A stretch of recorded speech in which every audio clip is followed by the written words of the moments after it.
सुनो बेटा, सुन ना बेटा, इसमें कहता है एक बॉक्स टाइप का है बेटा, जिसके अंदर मैं ऐसे थोड़ा सा पहले इसको एक्सप्लेन करता हूँ। एक बॉक्स टाइप का है, इसके अंदर में 5 रेड बॉल हैं और 5 बेटा ब्लैक बॉल हैं। ठीक है, एक बॉल तुमने निकाल ली इसमें से, एक निकाली और उसका कलर नोट किया, and is return to the urn, देखा उसमें डाल दी, डालने के बाद two additional balls of of the colour drawn. इसका मतलब ये है कि तुमने सपोज रेड कलर की बॉल पहले अगर निकली है तो तुमने फिर इसमें रेड कलर की डाल दी, इसके अलावा 2 रेड कलर की और डाल दी। ठीक है, अच्छा, और अगर ब्लैक कलर की निकली है तो पहले तुमने ब्लैक कलर की देखी और देखने के बाद इसमें डाल दी, और डालने के बाद फिर ब्लैक कलर की क्या करी, 2 और डाल दी। तो पूछा है अगर ये तुम नौटंकी कर रहे हो तो probability that second ball is red, probability बताओ कि जो सेकंड बॉल है वो भी रेड है। समझ में आया? तो हम लोग कैसे निकालेंगे? तुमने लास्ट लाइन क्या लिखी थी बेटा, लास्ट लाइन दिखाओ। ए का मतलब है, तुमने क्या लिखा? हाँ तो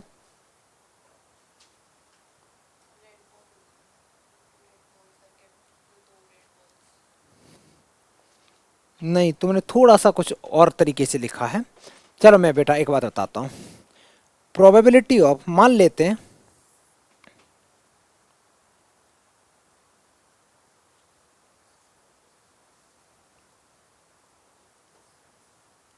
first drawn ball is red. अगर पहली बॉल रेड है तो प्रोबेबिलिटी रेड की बताना बेटा, कितनी हो गई? रेड तो 5/10 हो गई। ठीक है, अगर बेटा तुमने रेड बॉल निकाली है तो अब एडिशनल में कितनी बॉल इसमें डालनी पड़ेंगी? वन टू,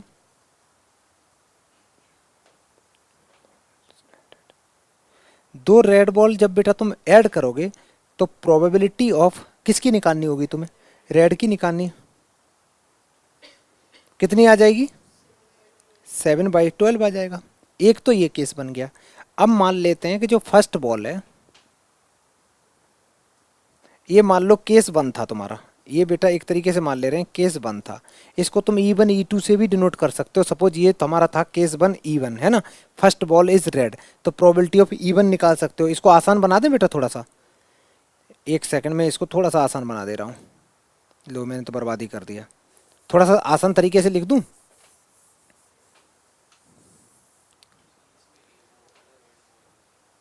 क्या बेटा? हाँ बेटा मैं वही लिख दे रहा हूँ। ए का मतलब होता है रेड बॉल इज ड्रॉन। ये तो तुम्हें चाहिए ही है ना। अगर ये चाहिए, और ये कौन सी थ्योरम का क्वेश्चन है बेटा? टोटल प्रोबेबिलिटी थ्योरम का क्वेश्चन है। अगर मैं इसको डायरेक्ट यहाँ लिखना चाहूँ तो इसका में तुम जो फॉर्मूला लगाओगे लास्ट में वो लगाओगे probability of A equal to probability of E1 probability of, आगे बोलेगा कोई बच्चा? Very good, plus probability of E2 और A/E2, यही तो आएगा फॉर्मूला। अभी फॉर्मूले पे नहीं जाओ, अभी हम लोग यहाँ पे आते हैं। अब यहाँ पे मालूम है कि ये लगना है। सबसे पहले लिखते हैं E1। E1 का मतलब क्या है बेटा? Probability of red ball.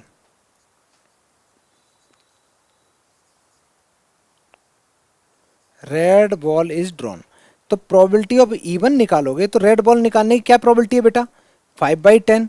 अच्छा, उसके बाद में तुम एडिशनल में कितनी बॉल ऐड कर रहे हो, कौन से कलर की?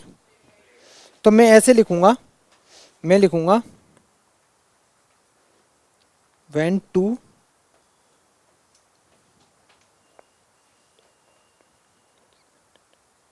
जैसे ही तुम 2 रेड बॉल ऐड करोगे बेटा तो probability of A/E1, A/E1, A/E1 रहेगा ना बेटा। कितना बन जाएगा इसकी प्रोबेबिलिटी? 7/12 बन जाएगा। नेक्स्ट, अब की बार फिर से लिखो। अब की बार तुमने माना कि ब्लैक बॉल निकालने की प्रोबेबिलिटी है ना,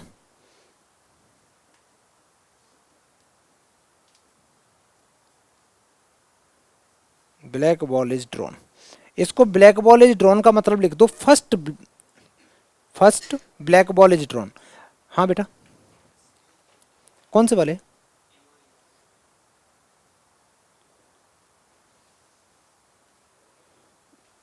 यहाँ पे जो दे रखा है ना वो क्या क्या बेटा?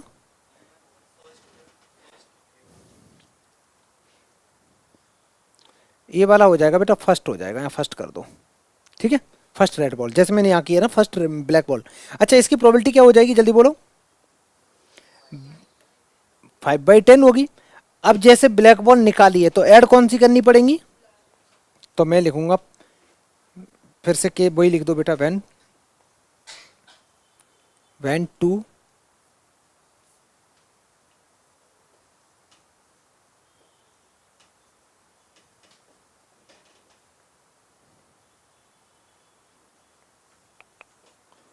जब तुम दो ब्लैक बॉल ऐड करोगे, प्रोबेबिलिटी क्या बन जाएगी? प्रोबेबिलिटी ऑफ बनेगी बेटा A/E2।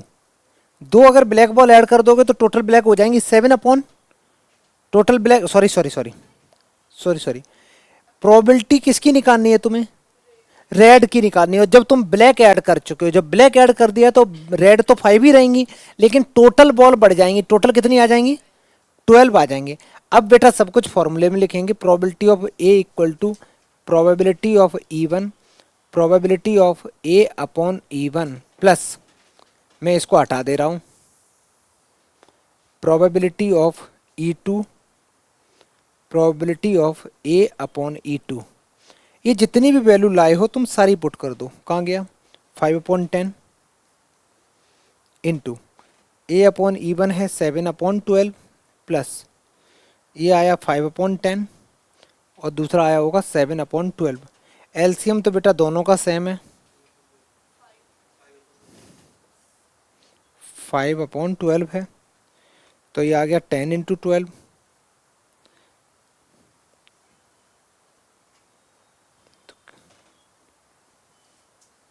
60/10 × 12 है ना बेटा। 0 से 0 कैंसिल, 6 दूनी 12, 1/2 इज द करेक्ट आंसर। यही आया, ये प्रोबेबिलिटी। समझ में आया अच्छे से सवाल? बहुत आसान सवाल था। और इतनी देर तक हम लोगों ने एक क्वेश्चन किया तो याद तो रहेगा ना। अच्छा, बॉल है तो हमें केस बनाने पड़ेंगे ये, और उसके बाद में टोटल प्रोबेबिलिटी लगा के ख़त्म कर दो।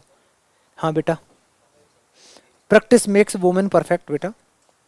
बार बार करोगे, बार बार करोगे, पता चल जाएगा। उसमें हम लोग उल्टा करते थे। क्या उल्टा करते थे अनुष्का, बता? कौन से बैग से निकालनी होती है ना तब। और यहाँ क्या है, यहाँ तो सीधा सीधा है ना।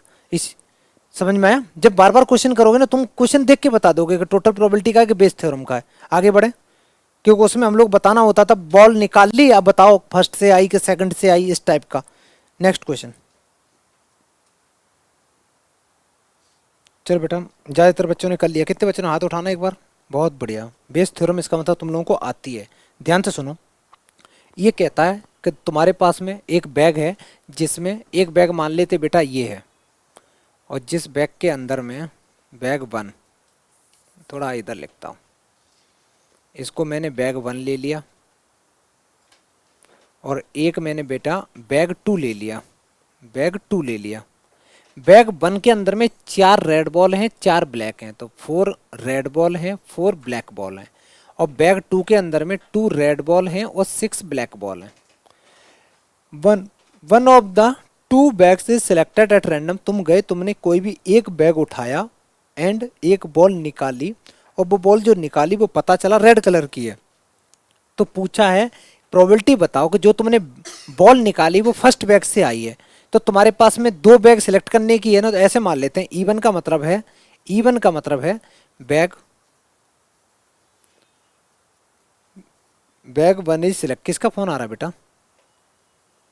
Bag 1 is selected. और E2 का मतलब है bag 2 is selected, bag 2 is selected.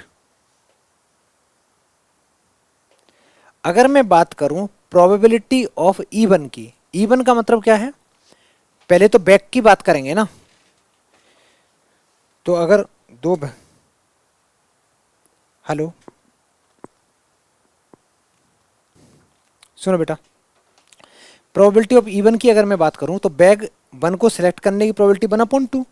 Probability E2 का मतलब है बैग 2 को सिलेक्ट करने की 1/2। अगर 3 बैग होते तो क्या होती प्रोबेबिलिटी उसकी? 1/3 होता है ना बेटा, ये आ गया। इसके बाद बात करते हैं हम लोग रेड बॉल को। तो ए मान लें उसको, ए मैंने अज्यूम कर लिया कि ए है, क्या लिख दें यहां पे, रेड बॉल इज ड्रॉन। अगर रेड बॉल निकाली गई है तो सबसे पहले लिखेंगे probability of A upon even. A upon even का मीनिंग होता है कि रेड बॉल बैग 1 से निकालना, बैग 1 से निकालना। बैग 1 के अंदर में कितनी रेड बॉल है, 4। तो आंसर आ गया 4/8, 4/8। 4/8 को 1/2 लिखने की कोई ज़रूरत नहीं है। प्रोबेबिलिटी ऑफ ऐसे ही निकालो बेटा, ए अपॉन E2। ए अपॉन E2 का मतलब है probability of red ball from bag 2। Bag 2 में कितनी रेड है, तो 2/8, ये आ गया। इसके बाद में बेटा अब लगा दो बेस थ्योरम। तुम्हें कैसे पता चला यही बताएगा मेरे को। बता बेटा, अनुराग नाम है ना, ठीक है बता।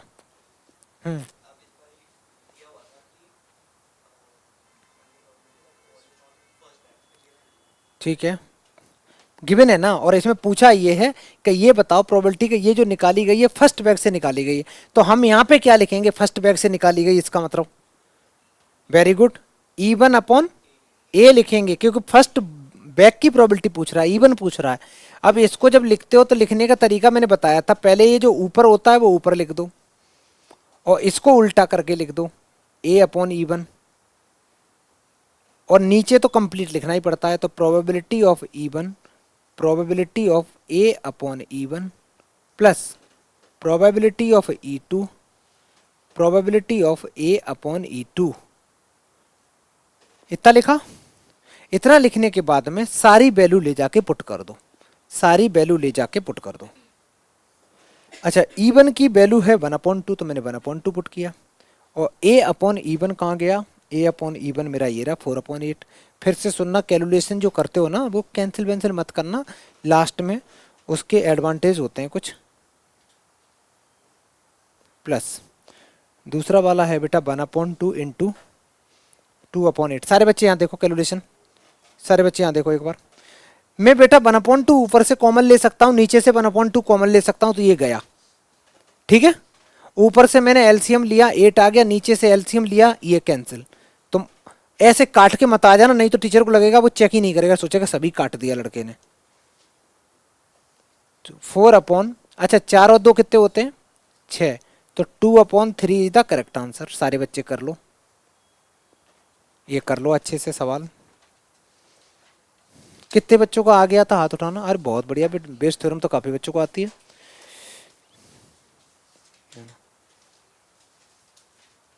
नेक्स्ट करें।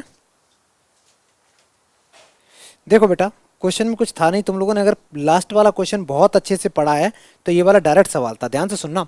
ये कहता है one of the students in a college, it is known that 60% जो बच्चे हैं जो हॉस्टल में रहते हैं, 60% स्टूडेंट हॉस्टल में रहते हैं और 40% जो स्टूडेंट हैं वो बेटा बाहर रहते हैं रूम लेके, ठीक है, या आते हैं, जो भी है।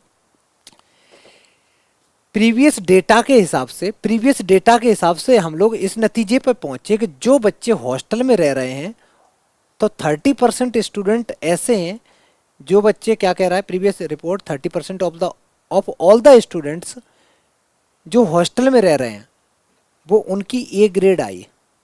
जितने भी बच्चे हॉस्टल में रह रहे हैं उनमें से 30% स्टूडेंट की ए ग्रेड आई, ए का मतलब 90% से ज़्यादा मार्क्स आए। और जो बच्चे डे स्कॉलर हैं, क्योंकि डे स्कॉलर हैं तो मौज मस्ती भी कर रहे हैं, इनकी कौन सी ग्रेड आई बेटा, इनकी ए ग्रेड आई है, लेकिन उसकी परसेंटेज थोड़ी सी कम है। कितना परसेंट है, 20% है। क्वेश्चन को समझना, टोटल स्टूडेंट कॉलेज में है 100%, 60% रहते हैं हॉस्टल में, 40% रहते हैं बाहर फ्लैट लेके, रूम लेके, इधर उधर झोपड़ी बना के, है ना। अच्छा, डेटा से पता चला कि जो बच्चे हॉस्टल में हैं उसमें से 30% स्टूडेंट का ए ग्रेड आया, और जो बच्चे बाहर रह रहे हैं उनमें केवल और केवल 20% स्टूडेंट का ए ग्रेड आया। ठीक है, आगे सुनो। At the end of the year एक स्टूडेंट तुमने सिलेक्ट किया कॉलेज का। अब कॉलेज में कोई जाके सिलेक्ट करो, हो सकता है वो डे स्कॉलर हो सकता है हॉस्टलर हो, और तुम्हें पता चला कि उस बच्चे का ए ग्रेड आया है, एक बच्चा रैंडमली तुमने सिलेक्ट कर लिया, जैसे था ना रेड बॉल तुमने ड्रॉ, एक बॉल तुमने ड्रॉ करी, पता चला रेड बॉल है, बताओ ये बैक वन से आई। तो यही बताना है कि जो बच्चा ए ग्रेड लाया है कि प्रोबेबिलिटी बताओ कि ये हॉस्टलर है। ठीक है, तो हम लोग दो केस बनाते हैं। सबसे पहले इवन बनाते हैं। इवन का मतलब क्या है कि बच्चा कहाँ रह रहा है, हॉस्टलर है।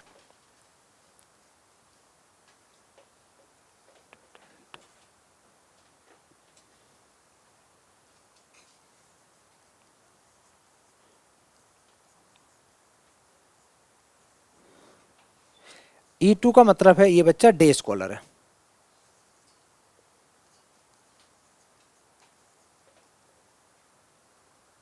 डे स्कॉलर लिख दो इसको। और कभी डायरेक्ट क्वेश्चन को देख के कुछ नहीं बताना है बेटा। प्रोबेबिलिटी इवन की, इवन का मतलब है कि जो नंबर ऑफ स्टूडेंट हैं हॉस्टल में रह रहे हैं उसकी प्रोबेबिलिटी कितनी है, 60 परसेंटेज में गिवन है, इसका मतलब वो पहले से ही प्रोबेबिलिटी गिवन होती है।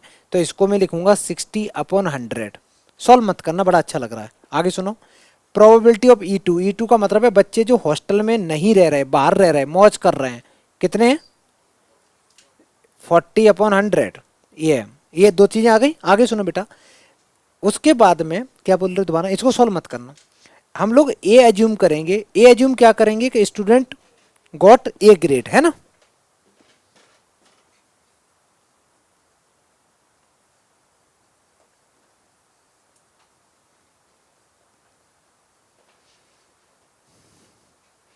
ए ग्रेड आ रही है बच्चे की। तो सबसे पहले तो हम लोग लिखेंगे probability of A upon even. A upon even का मतलब है कि probability of getting A grade जब बच्चा सिलेक्ट किया है तुमने कहां से, हॉस्टल से। हॉस्टल में ये ऑलरेडी प्रोबेबिलिटी गिवन है, कहां गिवन है, 30% गिवन है बेटा। तो ये इक्वल टू हो गया 30/100। Next, probability of A upon E2। A upon E2 का मतलब है बच्चा की ए ग्रेड और बाहर रह रहा 20% है, तो 20/100। सारी चीजें आ गई। तुम्हें पूछा है प्रोबेबिलिटी ऑफ, बताओ कि वो बच्चा हॉस्टलर है। हॉस्टलर क्या हम लोगों ने कंसीडर करा था बेटा, E1। तो E1 और इसकी ए ग्रेड आ गई हो ये बताना है, E1/A। फॉर्मूला क्या बन जाएगा, यहाँ पे जो लिखा होता है पहले E1 लिख दो, फिर उल्टा करके लिख दो, फ्लिप करके लिख दो। तो probability of E1, probability of A/E1। हाँ छोटू,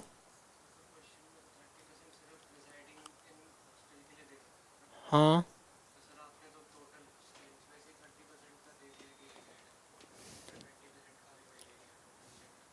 कहाँ लिखा है दिखाओ, कहाँ पे, थर्ड, पहले पूरा सुनो बेटा। जो डेटा दे रखा है वो क्या कह रहा है, previous year results reported that 30% of all students, 30% of all students जो हॉस्टल में रह रहे हैं, ये 30% हॉस्टल वालों का गिवन है। समझ में आया। अगर ये ना होता, हॉस्टल ना लिखा होता तो मैं ना ले सकता था, फिर दिक्कत थी। लॉजिक समझ में आया कि नहीं, कहाँ पे, बिल्कुल सही है बेटा। ये देखो क्या दे रखा है, ये हमने निकाला स्टूडेंट जिनकी ए ग्रेड आ रही है, और ए ग्रेड आ रही है और वो कहाँ रह रहे हैं, कहाँ रह रहे हैं, हॉस्टल में। हॉस्टल में रह जितने बच्चे रह रहे हैं उसमें कितने, 60 बच्चे नहीं रह रहे, 100, अरे 100 में से रह रहे हैं ना। हम ये जानना चाह रहे हैं कि ए ग्रेड वाले कितने बच्चे हैं, कितने परसेंटेज हैं। तो 30 ही परसेंटेज, तो डायरेक्ट प्रोबेबिलिटी गिवन है मेरे पास में। सम, समझ में आ गया। हाँ, probability of E2, probability of A/E2। क्या हो गया छोटू, लक्ष्य क्या बता रहा है।